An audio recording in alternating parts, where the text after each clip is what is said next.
Mari kita teruskan pengajian tafsir Universitas Islam Indonesia.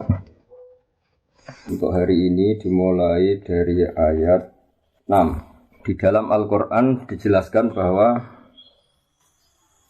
orang-orang kafir adalah selalu ingkar, baik mereka engkau peringatkan atau tidak, sama saja mereka tidak akan beriman. Ayat ke-7 menjelaskan khotamallahu ala qulubihim wa ala sam'ihim.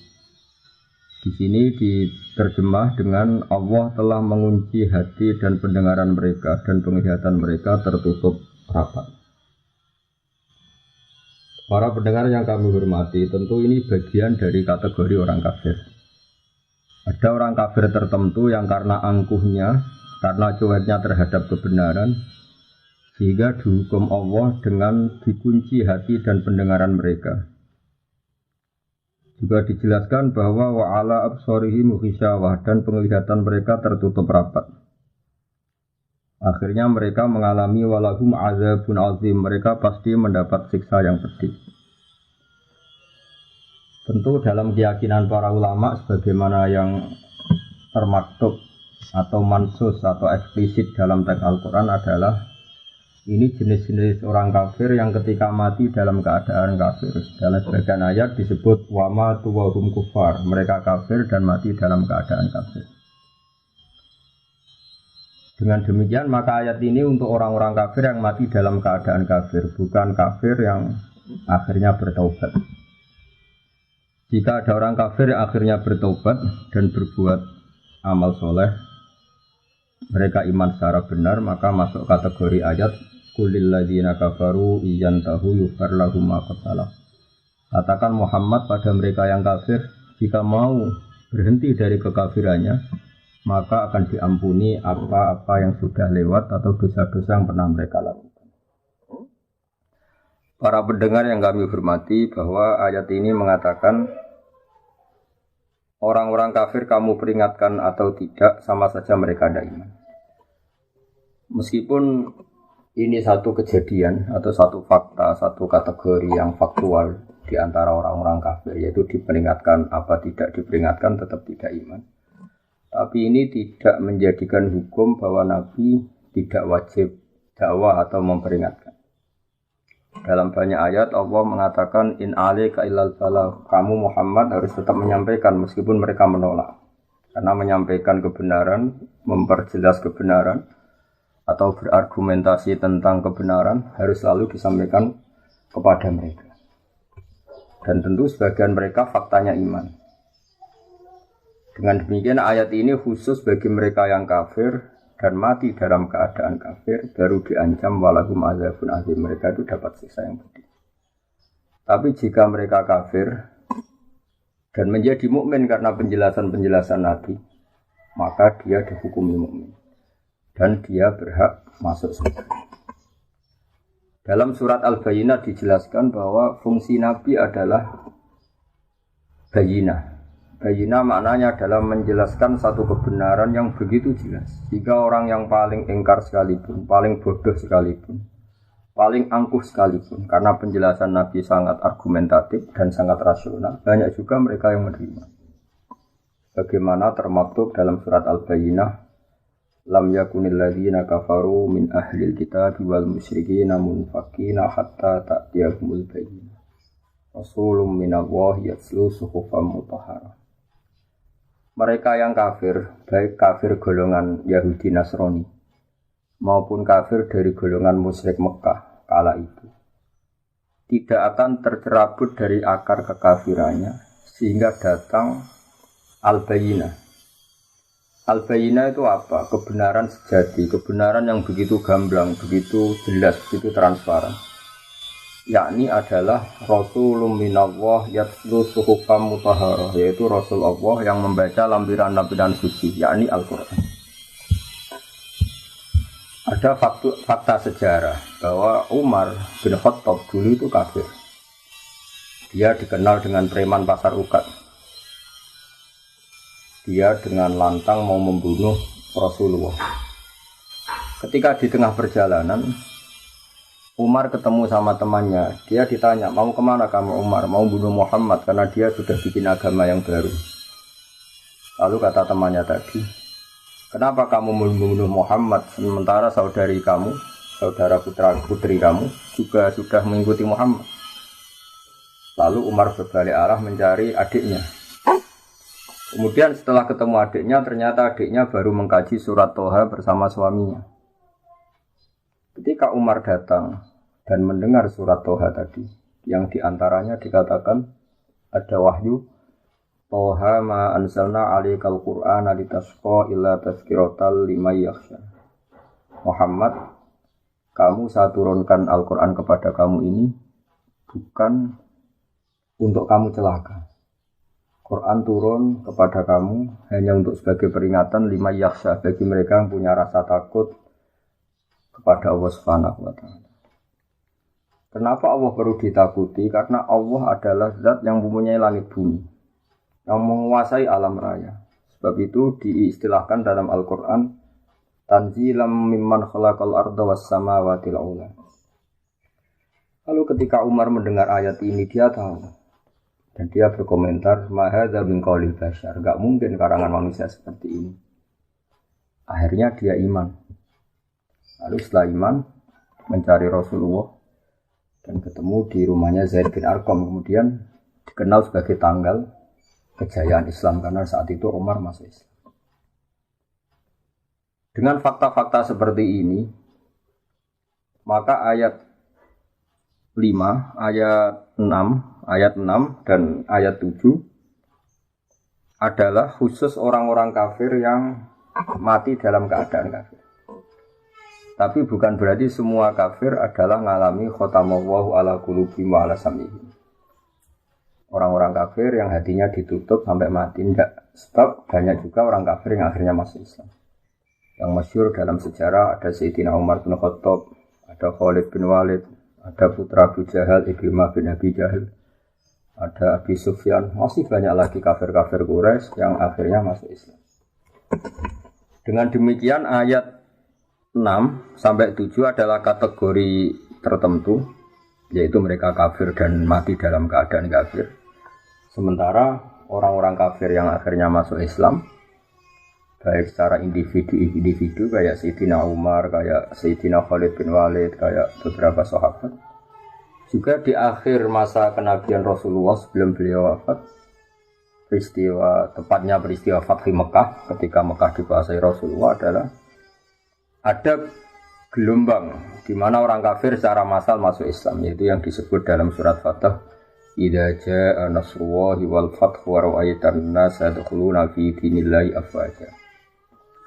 Jika telah datang pertolongan Allah dan telah datang juga kemenangan-kemenangan kamu atas musuh-musuh kamu Muhammad, dan akhirnya kamu melihat, bersaksi, melihat langsung, wa ra'aitan nasa, kamu melihat para manusia, para orang-orang kafir, yadkhuluna fi dinillahi afwaja. Ra'aitan nas yadkhuluna fi dinillahi afwaja. Kamu melihat manusia memasuki Islam, termasuk Islam dengan keadaan bergelombang-gelombang atau berjamaah-berjamaah. Dengan demikian jelas sekali bahwa kategori orang kafir adalah satu, orang-orang kafir yang mati dalam keadaan kafir. Ini yang kena vonis di neraka selamanya, walakum adzabun azim. Ada orang-orang kafir yang akhirnya Islam. Ini yang disebut dalam ayat qulil ladzina kafaru iyantahu yughfar lahum ma qad salaf. Katakan pada orang-orang yang kafir, jika mau berhenti dari kekafiran, maka dosa-dosa mereka akan diampuni. Lalu tentang kewajiban sawaun alaihim a'angdartahum am lam tungdirhum. Tentu kita sepakat sebagaimana mansus atau eksplisit atau termaktub dalam Al-Quran, Nabi diutus Allah adalah untuk memberi penjelasan kebenaran. Sehingga dari penjelasan-penjelasan itu Nabi bisa mengubah bangsa Arab yang dulu mayoritas kafir menjadi mayoritas Muslim. Ini yang disebut Al-Bayyinah. Ada contoh unik dari kekeliruan orang kafir yang sudah akut, tapi karena logika yang dibangun Nabi, akhirnya mereka tercerabut juga dari kesalahan itu, bisa terbebas juga dari kesalahan itu. Orang-orang kafir adalah merasa bahwa di dunia ini urusan banyak, kasusnya banyak, problem hidup banyak, beban hidup banyak. Sehingga mereka berpikir kalau kita punya Tuhan satu maka tidak cukup untuk menyelesaikan masalah-masalah kita. Lam yasa'na ilahun wahid. Tentu kita tidak cukup oleh Tuhan satu karena urusan kita banyak, problem kita banyak. Begitu seterusnya. Sehingga di seputar Ka'bah itu ada 360 berhala. Belum berhala-berhala kecil yang disembah oleh mereka yang musyrik di rumah masing-masing sebagai benda yang dituhankan. Ketika Rasulullah mengajak bahwa Tuhan itu harus satu, Tuhan itu enggak sama dengan makhluk. Mereka protes, ya Muhammad, kita ini punya urusan banyak, punya problem banyak. Tidak mungkin masalah semua ini selesai dengan satu Tuhan. Ini yang diceritakan oleh Allah Subhanahu wa taala dalam ayat aj'alal alihata ilaha wahida inna hadza lasyai'un 'ujab. Masa Muhammad mengajari kita satu Tuhan? Ini aneh. Karena urusan banyak kok Tuhannya satu. Lalu Rasulullah dengan sabar, dengan bijak, dengan telaten mengajarkan mereka. Mereka diajarkan demikian. Kalau kamu punya satu Tuhan, yang Tuhan itu memberi rezeki kamu, merawat kamu, mensubsidi kamu. Lalu ada satu Tuhan yang jadi beban bagi kamu. Kamu harus membersihkan dia, kamu harus memandikan dia, kamu harus ngasih makan dia. Lalu kamu milih Tuhan yang mana? Kata mereka, tentu milih Tuhan yang memberi kita. Berhala-berhala yang kamu sembah adalah merepotkan kalian. Kamu harus menyuci mereka, membersihkan mereka, ngasih sesajen sama mereka. Ini yang disebut dalam satu masal, dalam perumpamaan, wa huwa kallun ala maula. Hanya jadi beban bagi kamu. Oke Muhammad, kita memilih Tuhan yang enggak merepotkan kita, tapi Tuhan yang memberi rezeki kita, yang memberi makan kita, yang menciptakan langit dan bumi. Lalu Tuhan yang begitu berapa Muhammad? Allah memberi penjelasan lagi lewat nabinya. Allah membuat satu perumpamaan. Kalau kalian jadi pembantu, dulu istilahnya budak sahaya. Kalau sekarang mungkin pembantu. Meskipun pembantu dan budak tentu beda. Tapi gampangan dalam perumpamaan begini. Kalau kamu jadi bawahan, kemudian punya majikan banyak, semuanya minta kamu layani, mereka semuanya minta perintahnya dilaksanakan. Mereka akan tersinggung dan marah besar kalau perintahnya tidak dilaksanakan. Lalu majikan Anda ini banyak, perintahnya beda-beda, seleranya beda-beda, semuanya tersinggung kalau semua perintahnya tidak dilaksanakan. Dengan kalau kamu jadi pembantu atau bawahan punya satu majikan. Majikan ini akhlaknya baik, tidak otoriter, perintahnya tunggal. Dan hanya dia majikan kamu. Kamu milih mana punya majikan banyak yang berbeda-beda dengan satu majikan saja? Lalu orang kafir menjawab, tentu Muhammad kita milih satu majikan saja. Kata Rasulullah, begitulah Tuhan. Tuhan kamu adalah nanti yang ngatur kamu, yang merintahkan kamu, yang bikin aturan. Jika Tuhan satu, maka nyaman bagi kita semua. Karena perintahnya satu, dari zat yang satu. Dan tidak ada rivalitas, tidak ada saingan. Ini yang dimaksud dalam ayat Dorobawahu matalar rojulan fihi syuraka mutasyakisuna wa rojulan salamal lirojul hal yastawiyani masalah. Coba Anda logika, Anda angan-angan, Anda pikirkan bagaimana kalau ada seorang lelaki yang jadi bawahan, kemudian dia punya majikan banyak yang seleranya beda-beda, yang perintahnya beda-beda, semuanya minta dilayani, semuanya memerintahkan untuk ditaati. Tentu ini akan membingungkan sang bawahan karena perintahnya beda-beda. Lalu dibanding dengan satu pembantu atau bawahan yang punya satu majikan. Lalu Anda milih mana? Mereka sepakat milih satu majikan. Akhirnya mereka sadar bahwa punya Tuhan banyak itu menjadi repot, menjadi problem, menjadi masalah. Akhirnya lewat kesadaran itu karena barokah ajaran Rasulullah SAW, akhirnya mereka berkeyakinan dan menjadi tahu bahwa fa'alam annahu la ilaha illallah, bahwa memang Tuhan itu harus satu. Di sini yang dimaksud al-bayyinah.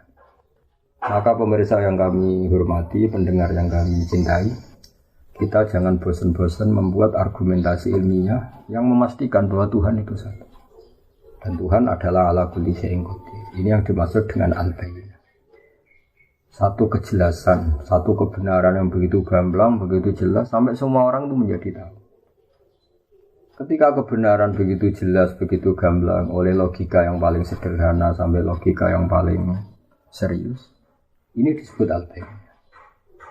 Sebab itu Allah mengajari semua nabi adalah dengan hujjah, argumentasi ilmiah. Maka dalam banyak ayat disebut wa tilka hujjatuna atainaha Ibrahim ala qaum. Ada keyakinan orang kafir saat Nabi Ibrahim bahwa berhala itu memberi manfaat. Mereka menyembahnya, mereka memberi sesajen, mereka memuja-muja. Suatu saat di hari besar mereka, semuanya paginya mau datang ke berhala itu di satu area khusus. Lalu malamnya sebelum ada acara, Nabi Ibrahim memangkas semua berhala-berhala kecil dan kapaknya digalungkan sama berhala paling besar. Lalu paginya geger, mereka akhirnya lewat identifikasi sosial akhirnya tahu bahwa pasti pelakunya Ibrahim karena selama ini yang menentang kita nyembah berhala itu Ibrahim. Ditanyalah Ibrahim, kamu yang memotongi berhala-berhala kecil ini? Kata Ibrahim, tidak, tentu yang motongi yang bawa kapak. Kata mereka, ini hanya berhala, gak mungkin bisa motongi, bisa merusak berhala-berhala kecil. Nah, di sini logika mereka kelihatan keliru.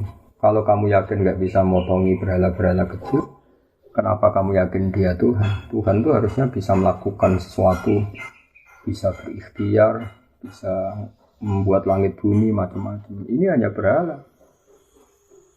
Hanya mereka sadar bahwa mereka salah. Ini yang disebut hujjah. Sebab itu para pendengar yang kami hormati, kita jangan bosan punya logika-logika atau argumentasi ilmiah yang menjadikan umat manusia selalu dalam keadaan tauhid. Ini penting karena iman hanya murni keturunan misalnya atau kultural setempat ini masih rawan untuk diombang-ambing oleh fitnah atau oleh cobaan-cobaan non-muslim. Tapi kalau iman dengan argumentasi ilmiah yang kuat, insya Allah kalaupun kita hidup di Eropa, di Amerika, di negara mana saja, kalau tauhidnya kuat dengan argumentasi yang al-bayyinah, maka iman ini insya Allah terjaga. Sebab itu para nabi sering mengatakan kul inni ala bayyinatin min rabbi. Kita ini begitu jelas mendapatkan kebenaran dari Tuhan. Ada kisah unik zaman kafir Quraisy. Ada seseorang yang malam-malam memuja-muja berhalanya.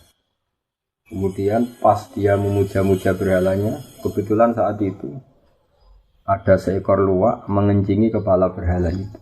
Maka dia kaget, terus si menyembah tadi bilang, "Ailahun yabulu alaihi sa'laban." Masa ini Tuhan kok dikencingi luwak?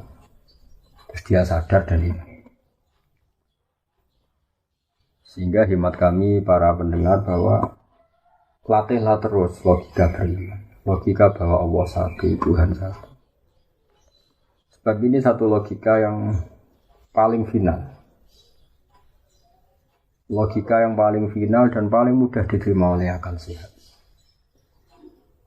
Akal kita, rasa kita, fitrah kita, kalau dikatakan Tuhan satu dan Tuhan menguasai alam raya dan Tuhan tidak punya rival, tentu lebih mudah menerima.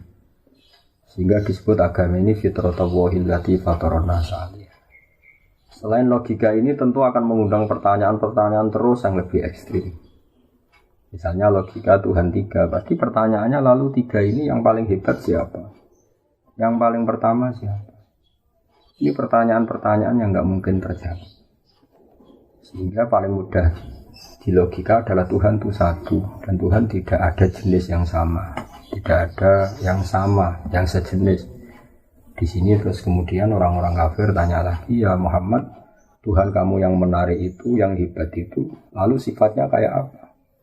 Turunlah surat Qul huwallahu ahad, Allahus samad, lam yalid wa lam yulad wa lam yakul lahu kufuwan ahad. Tuhan kami ini juga Tuhan kalian, Tuhan sealam raya dan Tuhan yang sejati adalah Tuhan yang satu.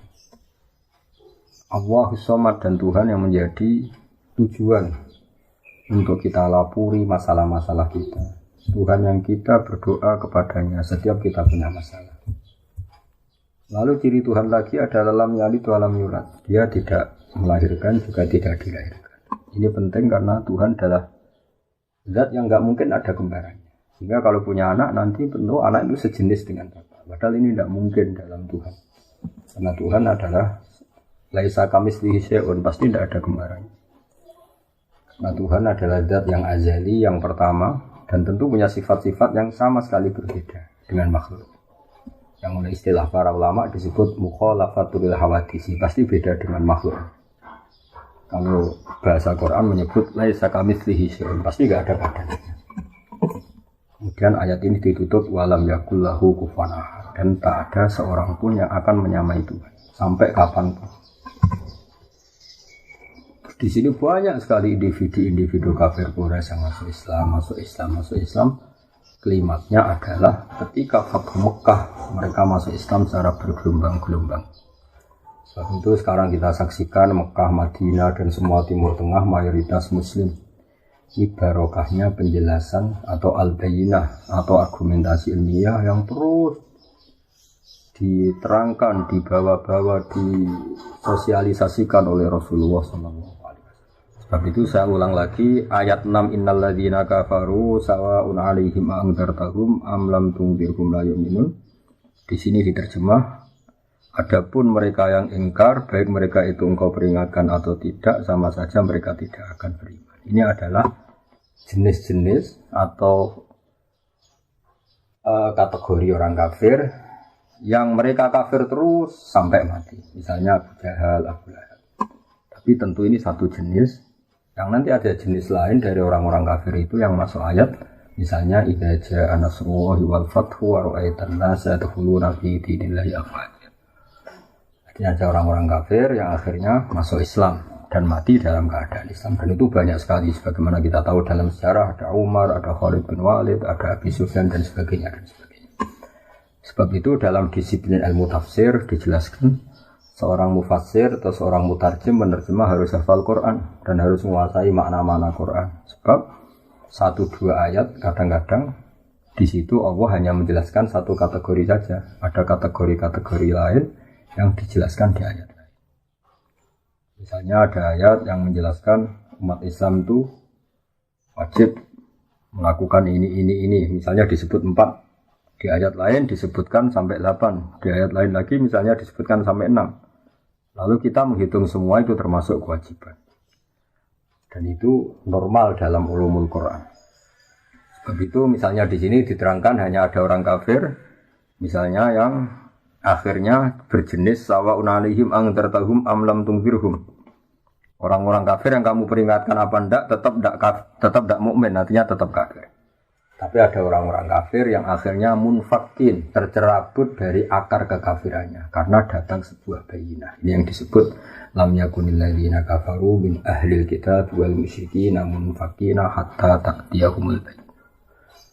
Ini penting saya sampaikan biar kita punya tradisi kalau sebagai mufassir atau pengambil makna dari Quran kita harus komprehensif ayat-ayat yang terkait kita kaji, tematik-tematik yang terkait kita kaji, asbabun nuzul kita kaji, kesimpulan-kesimpulan linguistik juga kita kaji, fakta-fakta sosial juga kita kaji. Dengan demikian terus kita menyimpulkan ada sekian kategori yang baru boleh kita yakini sebagai hasil penelitian atau hasil penafsiran. Contoh gampang misalnya begini. Di ayat-ayat umum tentu orang baik itu wa yuqimunas shalat, yaitu yang mendirikan sholat. Orang-orang baik adalah orang-orang yang iman bil ghaibi, melakukan sholat, mau melakukan zakat.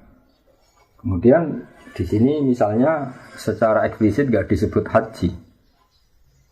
Tapi nanti di ayat lain jelas di antara rukun Islam misalnya kita kena khitab, kena aturan wa atimul hajjal umrata lillah. Atau misalnya di ayat lain dijelaskan walillahi 'alan nasi hajjul baiti man istata'a ilaihi sabila. Kamu ini kalau mampu wajib haji misalnya. Nah, kenapa ini di ayat yang berbeda? Karena memang Quran turun itu dalam durasi waktu 23 tahun. Ada masa di periode-periode Mekah Rasulullah hanya menjelaskan argumentasi tauhid. Makanya ini disebut ayat-ayat Makkiyah atau surat-surat Makkiyah. Kemudian di Madaniyah karena Islam sudah mapan, kemudian kewajiban-kewajiban Islam diterangkan secara eksplisit. Mulai zakat, bahkan kadarnya, nisabnya, aturannya, bahkan mustahiknya, siapa yang berhak menerima zakat, misalnya innamas shadaqatu lil fuqara dan seterusnya. Sehingga justru di antara mukjizat Quran, tingkat kesusastraan Quran adalah menjelaskan itu sesuai konteks. Sebab itu kita tidak bisa menyimpulkan satu Quran tanpa Anda harus hafal dulu semua. Kalau tidak, kamu harus mengikuti ulama yang hafal, yang ahli tafsir. Karena ayat ini menjadi komprehensif, menjadi lengkap pemaknanya setelah kita memperbandingkannya. Misalnya tadi, di awal Baqarah belum dijelaskan kewajiban haji. Tapi nanti di awal juz 4 misalnya ada kata-kata walillahi 'alan nasi hajjil baiti man istata'a ilaihi sabila. Di ayat lain sampai dijelaskan cara berhaji. Misalnya kamu harus begini, kalau haji itu ada kemungkinan ifrad, tamattu, qiran. Kalau tamattu aturannya faman tamatta'a bil umrati ilal haji famastaysara minal hadi dan sebagainya dan sebagainya. Dengan warning dari saya demikian, saya mohon sekali bahwa ulumul Quran adalah ilmu yang sangat sensitif, yang sangat peka, karena Quran adalah kitab suci, panutan umat Islam. Maka sebaiknya seseorang jangan gegabah dalam menafsirkan Quran. Kalau kita tidak ahlinya, bisa merujuk ke terjemah Kemenak atau terjemah-terjemah keluaran Al-Azhar, keluaran konsensus para ulama yang kredibel atau mengikuti ulama-ulama yang muktabar, yang kredibel, yang kapabel di bidang. Saya kira untuk pertemuan ini kami anggap cukup dan insya Allah pada pertemuan berikutnya mulai ayat 8 yaitu Allah menerangkan tentang sifat-sifat orang munafik yang dimulai dari ayat wa minan nasi may yaqulu amanna billahi wa bil yaumil akhir wa ma hum bimumin. Mohon maaf atas semua kesalahan. Wabillahi taufiq wal hidayah. Wassalamualaikum warahmatullahi wabarakatuh.